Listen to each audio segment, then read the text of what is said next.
Hello everyone, welcome to our channel. Friends, ఈ వీడియోలో మనం వీక్లీ అనాలిసిస్ గురించి మాట్లాడుకుందాం. ముందుగా మార్కెట్స్ లాస్ట్ వీక్ పర్ఫార్మెన్స్ గురించి మాట్లాడుకుని నెక్స్ట్ వీక్ మార్కెట్స్ ని ఇంపాక్ట్ చేయబోతున్న మేజర్ న్యూస్ అండ్ ఈవెంట్స్ గురించి డిస్కస్ చేద్దాం. అండ్ ఫైనల్లీ రేపటి ప్లాన్ ఆఫ్ యాక్షన్ మీకు ఎడ్యుకేషన్ పర్పస్ ఎక్స్ప్లెయిన్ చేస్తాం. ఈ వీడియోని ఎక్కడ స్కిప్ చేయకుండా ఎండ్ వరకు చూడండి. ఖచ్చితంగా ఈ వీడియో మీకు ఇన్ఫర్మేటివ్ అనిపిస్తుంది. Before starting the video, one small announcement. February 9th రేపటి నుంచి మనం న్యూ ఆన్లైన్ బ్యాచ్ ఒకటి స్టార్ట్ చేస్తున్నాం. కంప్లీట్ బేసిక్స్ నుంచి అడ్వాన్స్ లెవెల్ వరకు మీకు నేర్చుకోవాలనుకుంటే కింద కనిపిస్తున్న నెంబర్ కి కాంటాక్ట్ అవ్వండి. అండ్ ఈ బ్యాచ్ వాళ్ళకి ఎక్స్క్లూజివ్ డిస్కౌంట్ ప్రొవైడ్ చేస్తున్నాం. ఇంకా లాస్ట్ 2 స్లాట్స్ మాత్రమే ఉన్నాయి. So let's move to the main topic. So Nifty మనకి వీక్లీ టైం ఫ్రేమ్ లో చూసుకుంటే ఒక స్ట్రాంగ్ బుల్ క్యాండిల్ ఫామ్ అయిందండి. రీసెంట్ స్వింగ్ లో నుంచి recent swing almost close to all time high level వరకు మార్కెట్ రీచ్ అయింది. And even though higher level నుంచి రిజెక్షన్ ఉన్నప్పటికీ ఓవరాల్ గా 3.5% నిఫ్టీ పాజిటివ్ గా క్లోజ్ అయింది. సో ఫస్ట్ నిఫ్టీలో ఇంత స్ట్రాంగ్ బుల్ ర్యాలీ రావడానికి మేజర్ రీజన్స్ ని ఒకసారి రీకాల్ చేసుకుందాం. సో లాస్ట్ వీక్ హైలైట్స్ చూసుకుంటే ఫస్ట్ వన్ మనం యూనియన్ బడ్జెట్ గురించి మాట్లాడుకోవాలి. సో మనకి సండే బడ్జెట్ జరిగింది February 1st. So budget output వచ్చేసరికి కంప్లీట్ గా గవర్నమెంట్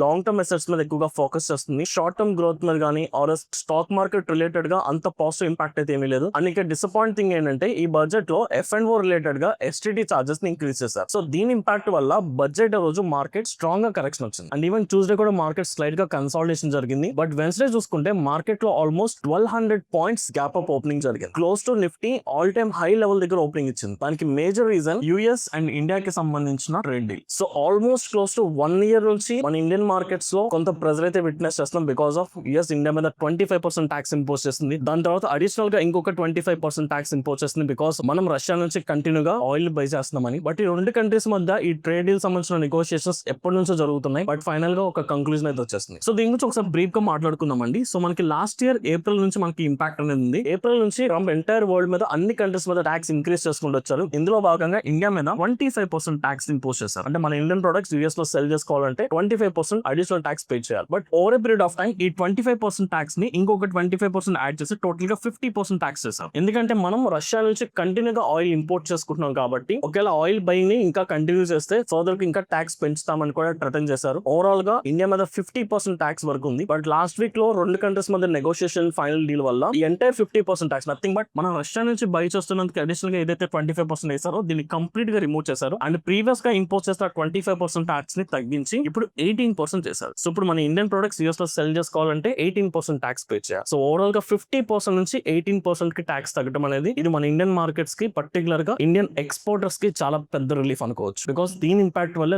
లాస్ట్ 1 year లో మన ఈక్విటీ మార్కెట్స్ లో కానీ పర్టికులర్ గా కంపెనీస్ క్వార్టర్లీ రిజల్ట్స్ డిక్లేర్ చేస్తున్నప్పుడు అంత స్ట్రాంగ్ ప్రాఫిట్స్ కానీ మార్జిన్స్ చూపించలేకపోయింది. సో ఇది కొంత పాజిటివ్ ఇంపాక్ట్ అనుకోవచ్చు. దీని ఇంపాక్ట్ వల్ల నిఫ్టీ 1 day లోనే 1200 పాయింట్స్ గ్యాప్ అప్ వచ్చింది. దాని తర్వాత ఆబ్వియస్లీ మార్కెట్ లో కరెక్షన్ వస్తుంది. సో నెక్స్ట్ 2-3 days వరకు కూడా మార్కెట్ లో సైడ్ వేస్ నుంచి స్లైడ్ ప్రాఫిట్ బుకింగ్ అయితే విట్నెస్ చేస్తాం. బట్ అగైన్ ఫ్రైడే మార్కెట్ చూసుకుంటే నిఫ్టీ 24,500 ని సపోర్ట్ కింద బేస్ చేసుకుని ఆల్మోస్ట్ 200 పాయింట్స్ రేజ్ అయింది. అగైన్ ఫ్రైడే మార్కెట్స్ లో బుల్ ర్యాలీ రావడానికి మేజర్ రీజన్ లాస్ట్ వీక్ లో జరిగిన ఆర్బీ మీటింగ్. సో ఈ ఆర్బీ మీటింగ్ అవుట్పుట్ చూసుకుంటే మనకి లాస్ట్ మీటింగ్ లో రెపో రేట్స్ ని అన్చేంజ్డ్ ఉంచారు. No change. ఆబ్వియస్లీ ఇది ఎక్స్పెక్టెడ్. ఇదైతే నెగిటివ్ న్యూస్ అయితే కాదు. అండ్ ఆర్బీ మీటింగ్ హైలైట్స్ చూసుకుంటే మన ఇన్ఫ్లేషన్ ఇంకా కంట్రోల్ గా ఉందని అనౌన్స్ చేశారు. At the same time GDP projections కూడా అనౌన్స్ చేశారు. సో ప్రీవియస్ గా మన జీడీపీ 7.3% ఉంటే ఇప్పుడు నెక్స్ట్ క్వార్టర్ లో జీడీపీ 7.4% కి ఇంక్రీజ్ అయ్యే ఛాన్సెస్ ఉన్నాయని కూడా ఆర్బీఐ ప్రొజెక్షన్స్ ని అనౌన్స్ చేస్తుంది. సో జీడీపీ ఇంక్రీజ్ అవడం అంటే సింపుల్ గా చెప్పాలంటే మన ఎకనామీ స్ట్రాంగ్ అవుతుందని meaning. So because of that news Friday market లో మనం కొంత బుల్ ర్యాలీని విట్నెస్ చేస్తాం. సో ఓవరాల్ గా చూసుకుంటే లాస్ట్ వీక్ లో మార్కెట్ ని నెగిటివ్ గా ఇంపాక్ట్ చేసిన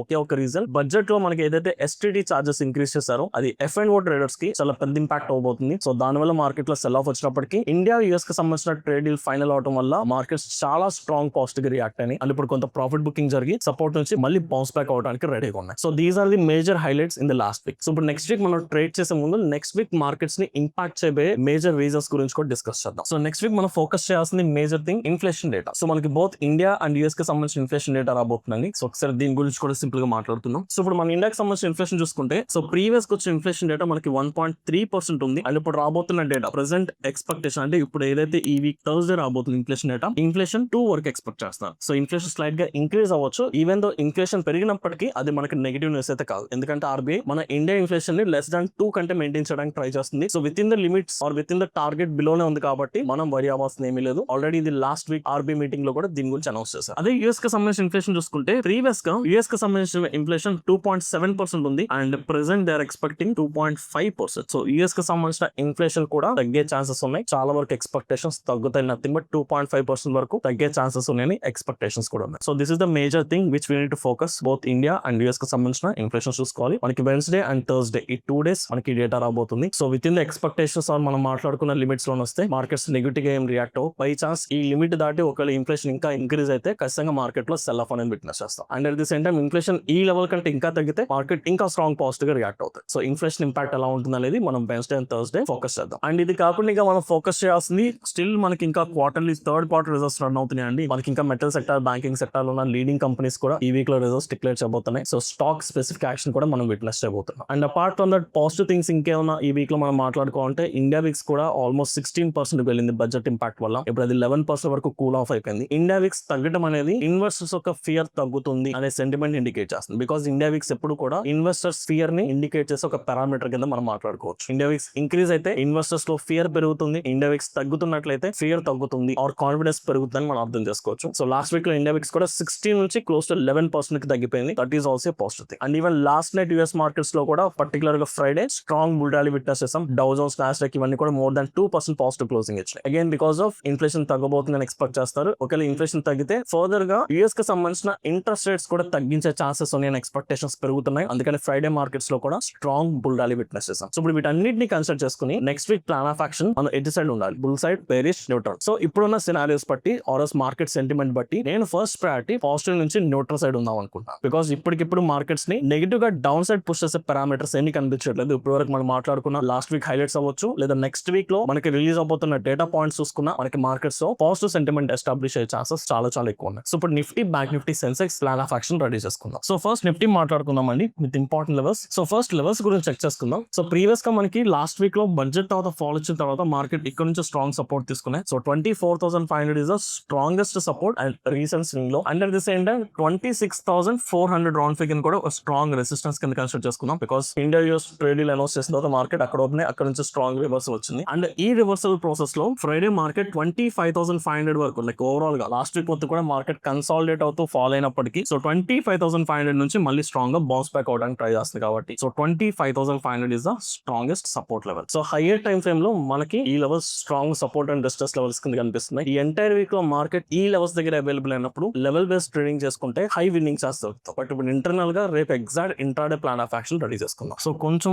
లోవర్ టైం ఫ్రేమ్ వెళ్దాం, 15 minutes టైం ఫ్రేమ్. సో ఇప్పుడున్న సినారియో బట్టి అంటే like last night US markets లో పాజిటివ్ ర్యాలీ వచ్చింది అండ్ దాన్ని బట్టి గిఫ్ట్ నిఫ్టీ కూడా ఇంక్రీజ్ అయింది. కాబట్టి ఇప్పుడు ఈ వీడియో రికార్డ్ చేస్తున్న టైం కి మనకున్న అవైలబుల్ డేటా బట్టి రేపు మార్కెట్స్ 150 నుంచి 200 పాయింట్స్ గ్యాప్ అప్ జరిగే ఛాన్సెస్ కనిపిస్తున్నాయి. సో ఇన్ దట్ కేస్ మనకి 25,700 రౌండ్ ఫిగర్ అక్కడ క్లోజ్ అయిన మార్కెట్స్. సో 150-200 పాయింట్స్ అంటే సమ్వే క్లోజ్ టు 25,850 అండ్ 900 ఈ రేంజ్ లో మార్కెట్ గ్యాప్ అప్ అయ్యే ఛాన్సెస్. ఒకవేళ గ్యాప్ అప్ అయితే ఏం చేయాలని మాట్లాడుకో. So first of all even though Friday markets bottom దగ్గర నుంచి అప్ సైడ్ వెళ్ళినప్పటికీ మీకు ఓవరాల్ గా 25,800 దగ్గర ఆప్షన్ బట్టి చూసుకుంటే మీకు call side highest open interest ఉంది. అండ్ రీసెంట్ స్వింగ్స్ కూడా మనకి ఇక్కడ నుంచి ఉంది కదా. ఈవెన్ మార్కెట్ వెళ్ళినప్పుడు అక్కడ నుంచి కరెక్షన్, మళ్ళీ వెళ్ళినప్పుడు కరెక్షన్, మళ్ళీ వెళ్ళినప్పుడు కరెక్షన్. అంటే కన్సిస్టెంట్ గా ఈ లెవెల్ మనకు ఒక రెసిస్టెన్స్ కింద వర్క్ అవుతుంది. సో ఆబ్వియస్లీ ప్రైస్ ఒక రెసిస్టెన్స్ దగ్గర ఓపెన్ అయిందంటే ఖచ్చితంగా ఒక temporary pull back or temporary profit booking జరుగుతుంది. సో అక్కడ మనం అబ్జర్వ్ చేయాల్సిన థింగ్ ఏంటంటే ఇప్పుడు ఫ్రైడే క్లోజింగ్ లో మనకి 25,000 call side highest open interest ఉంది. మీరు ఆప్షన్స్ చెక్ చేసుకుంటే హైయెస్ట్ ఓపెన్ ఇంట్రెస్ట్ కనిపిస్తుంది. సో దాన్ని బట్టి మనం చూసుకుంటే రేపు మార్కెట్ గ్యాప్ అప్ అయినప్పుడు ఈ గ్యాప్ అప్ జరుగుతున్న ప్రాసెస్ లో ఇమీడియట్ గా ట్రేడ్ తీసుకోవాలి. ఎందుకంటే ఫస్ట్ లాజిక్ మార్కెట్ రెసిస్టెన్స్ దగ్గర ఓపెన్ అవుతుంది. సో రెసిస్టెన్స్ దగ్గర ఎప్పుడు మార్కెట్ గ్యాప్ అప్ జరిగినా ఖచ్చితంగా ప్రాఫిట్ బుకింగ్ జరుగుతుంది. సో దాని బేస్ బట్టి మార్కెట్ ఖచ్చితంగా ఆ గ్యాప్ ని ఫిల్ చేసే ప్రాసెస్ లో సపోర్ట్స్ వచ్చినప్పుడు సపోర్ట్స్ దగ్గర ట్రేడ్ చేద్దాం. సో సపోర్ట్స్ మనకి ఎక్కడ ఉన్నాయి? సో ఇప్పుడు 25,800 మనకి స్ట్రాంగ్ రెసిస్టెన్స్ కాబట్టి అంటే ఇంట్రాడే పరంగా ఇప్పుడున్న డేటా బట్టి సో మార్కెట్ ఈ లెవెల్ పైన ఎక్కడ ఓపెనింగ్ జరిగింది 25,900 దగ్గర ఎక్కడ ఓపెనింగ్ జరిగినా ఆ గ్యాప్ ఫిల్ చేసే ప్రాసెస్ లో ఐదర్ 25,800 దగ్గర నుంచి బౌన్స్ బ్యాక్ అవ్వచ్చు ఆర్ 25,700 దగ్గర నుంచి కూడా బౌన్స్ బ్యాక్ అవ్వచ్చు. అంటే మార్కెట్ గ్యాప్ అప్ జరిగి ఇక్కడ వరకు కరెక్షన్ వచ్చి nothing but intraday high point దగ్గర నుంచి కూడా బౌన్స్ బ్యాక్ అవ్వచ్చు. సో ఈ రెండు సినారియోస్ లో సపోర్ట్స్ దగ్గర నథింగ్ బట్ 25,800 దగ్గర 25,700 దగ్గర మనం ట్రేడ్ తీసుకోవడానికి ట్రై చేద్దాం. కానీ ట్రేడ్ తీసుకునే ముందు మనకి డైరెక్షన్ తో పాటు ఆప్షన్ సైడ్ లో ఇన్నాడు మాట్లాడుకున్న సినారియో 25,800 దగ్గర మీకు ఇప్పుడు call side highest open interest ఉంది కదా, ఇది తగ్గుతూ nothing but 25,000 call side open interest తగ్గుతూ ఫుడ్ సైడ్ ఓపెన్ ఇంట్రెస్ట్ పెరుగుతూ ఉండాలి. ఎప్పుడు మార్కెట్ గ్యాస్ ఫిల్ చేసి 25,800 నుంచి అప్ సైడ్ వెళ్తున్నా లేదా 25,700 నుంచి అప్ సైడ్ వెళ్తున్నా అప్పుడు మనం బై పొజిషన్ తీసుకోవాలంటే ఈ సినారియో రిఫరెన్స్ కింద మనం 25,800 తీసుకున్నాం. ఈ 25,800 దగ్గర కాల్స్ తగ్గి ఫుడ్స్ ఇంక్రీజ్ అవుతున్నట్టు కనిపిస్తేనే అప్పుడు long position up side trades తీసుకుందాం. లేదంటే అప్ సైడ్ ట్రేడ్ తీసుకోవడం కూడా చాలా risky. Any point of time market మళ్ళీ ప్రాఫిట్ బుకింగ్ కూడా జరగవచ్చు. నేను ఓన్లీ ఇంట్రాడే పరంగా మాట్లాడుతున్నాను. మాట్లాడుతున్నాం. సో అందుకని 25,800 రిఫరెన్స్ కింద తీసుకుని ఆ లెవెల్ దగ్గర రియాక్ట్ అవడానికి ట్రై చేయండి. అండ్ ఒకవేళ మార్కెట్ గ్యాప్ అప్ జరిగి ర్యాలీ వెళ్ళిపోతున్నట్లయితే మార్కెట్ మనం ఇగ్నోర్ చేయక్కర్లేదు, ఎందుకంటే నెగిటివ్నెస్ అన్ని కూడా ఓవరాల్ గా న్యూట్రల్ అయిపోతున్నాయి. సో దాని బేస్ బట్టి ఒకవేళ గ్యాప్ అప్ జరిగి అప్ సైడ్ వెళ్తున్నట్లయితే ఇమీడియట్ గా ట్రేడింగ్ తీసుకోకుండా ఈ గ్యాప్ అప్ జరిగి వెళ్తున్న ప్రాసెస్ లో at any point of time ఏదో ఒక పాయింట్ లో కన్సాలిడేషన్ జరగచ్చు. ఆ కన్సాలిడేషన్ ఫ్రెష్ బ్రేక్అవుట్ ఇస్తుంది కదా, అప్పుడు ట్రేడ్ తీసుకుందాం. ఆర్ఎస్ గ్యాప్ అప్ జరిగి కొంచెం ర్యాలీల తర్వాత మళ్ళీ ఒక స్మాల్ డిప్ వస్తుంది, మళ్ళీ డిప్ నుంచి రికవర్ అవుతున్నప్పుడు ట్రేడ్ తీసుకోవచ్చు. Nothing but by on dip strategy deploy చేయడానికి ట్రై చేయండి. Even though market higher level దగ్గర అవైలబుల్ అయినప్పటికీ కొంత ప్రాఫిట్ బుకింగ్ ఆర్ కొంత డిస్కౌంట్ లో దొరికితే అప్పుడు బై చేసుకుంటే బెటర్, అంతేగాని హైయర్ లెవెల్ దగ్గర ఎప్పుడు బై చేయొద్దు. Right, so this is my plan of action Nifty అండి. సో పాజిటివ్ సెంటిమెంట్ అయితే ఎక్స్పెక్ట్ చేస్తున్నాం. And same plan of action Sensex and bank Nifty. So Sensex levels చూసుకున్నాం. సో సెన్సెక్స్ స్ట్రక్చర్ చూసుకుంటే సెన్సెక్స్ కూడా మనకి ప్రాపర్ రెసిస్టెన్స్ దగ్గర నుంచి సపోర్ట్ వరకు కరెక్షన్ వస్తుంది, అండ్ అగైన్ సపోర్ట్ నుంచి బౌన్స్ బ్యాక్ అవుతుంది. సో 82,800 దగ్గర మనకి స్ట్రాంగ్ సపోర్ట్ ఉంది, అండ్ 84,000 దగ్గర స్ట్రాంగ్ రెసిస్టెన్స్. సో ఈ ప్రాసెస్ లో మార్కెట్ లో గ్యాప్ అప్ ఎక్స్పెక్ట్ చేస్తున్నాం కాబట్టి ఎగ్జాక్ట్లీ రెసిస్టెన్స్ దగ్గర గ్యాప్ అప్ జరగవచ్చు. Same like Nifty. సో ఇక్కడ గ్యాప్ అప్ జరిగితే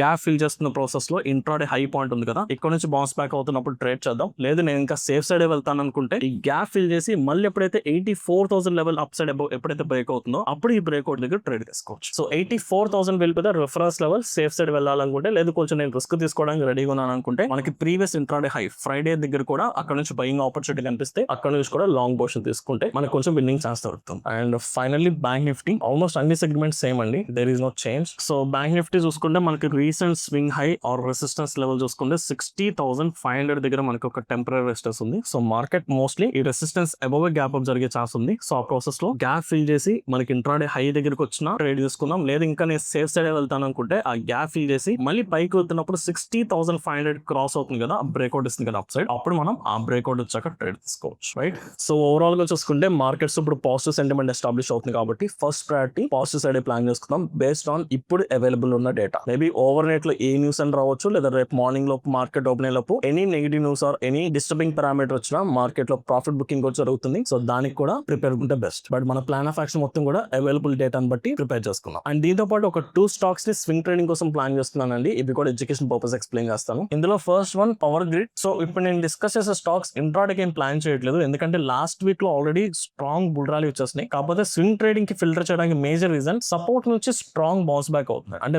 బాటమ్ లో అవైలబుల్ అవుతున్నాయి stocks. That was the final reason. So if you can observe power grid మనం చూసుకుంటే రీసెంట్ స్వింగ్ లోస్ లేకపోతే సపోర్ట్స్ దగ్గరకు వచ్చి మార్కెట్ ఇక్కడ నుంచి స్ట్రాంగ్ బుల్ క్యాండిల్ ఫార్మ్ అయింది. అండ్ ఈవెన్ లాస్ట్ 1 వీక్ లోనే మీకు 16% ఆల్రెడీ మూవ్మెంట్ వచ్చేసింది. ఇంత 16% మూవ్మెంట్ వచ్చినప్పుడు ఇమీడియట్ గా రేపు ఇంట్రాడేకి అప్ సైడ్ ప్లాన్ చేసుకోలేము, ఖచ్చితంగా ప్రాఫిట్ బుకింగ్ జరగాల్సిందే, లేదా ఒక టెంపరీ కన్సాలిడేషన్ జరగాలి. బట్ ఈ స్టాక్ నేను ఒక పర్సనల్ ట్రేడింగ్ అయితే ప్లాన్ చేసుకున్నాను. సమ్మిట్ లో ఒక నెక్స్ట్ 2 to 3 months హోల్డ్ చేసుకోవడానికి అయితే ఓకే, ఎందుకంటే ఆల్రెడీ మూవ్మెంట్ వచ్చేస్తుంది. ఒక టెంపరీ కన్సాలిడేషన్ ఆర్ కొంత అక్యుములేషన్ జరిగి మార్కెట్ అప్ సైడ్ వెళ్ళే ఛాన్సెస్ ఉన్నాయి కాబట్టి బాటమ్ నుంచి మౌస్ అవుతుంది కాబట్టి స్ట్రాంగ్ రిస్క్ రివార్డ్ మెయింటైన్ చేసుకోవచ్చు. సో దట్స్ వై ఈ స్టాక్ ని పొజిషనల్ ట్రేడింగ్ అయితే ప్లాన్ చేసుకున్నాను. This is not for intraday. And even దీంతో పాటు సెకండ్ స్టాక్ సేమ్, అది కూడా పొజిషనల్ ట్రేడింగ్ కే, ఇంట్రాడే కాదు. నెక్స్ట్ 2 to 3 months కి మనం ప్లాన్ చేసుకోవచ్చు. ఎల్ఐసి. అండ్ ఈవెన్ ఎల్ఐసి కూడా మనం చూసుకుంటే సేమ్ సపోర్ట్స్ దగ్గర నుంచి స్ట్రాంగ్ బౌన్స్ బ్యాక్ వచ్చింది, సపోర్ట్ జోన్ దగ్గర నుంచి. సో లాస్ట్ 1 వీక్ లోనే 12% ర్యాలీ వచ్చేస్తుంది. దీనికి reason LIC third quarter results చాలా స్ట్రాంగ్ పాజిటివ్ ఉన్నాయి, అండ్ సపోర్ట్ నుంచి బౌన్స్ బ్యాక్ అవుతుంది కాబట్టి నేను ఈ స్టాక్ ని కూడా next 2 to 3 months positional trading plan చేసుకున్నాను. ఓకే, మీరు ఇన్వెస్ట్ చేసుకోవాలంటే మీ ఓన్ అనాలిసిస్ కూడా చేసుకుని మీ రీసెర్చ్ చేసిన తర్వాత డిసైడ్ అవ్వండి. So that's it guys. I hope ఈ వీడియో మీకు అర్థమైంది అనుకుంటున్నాను. If in case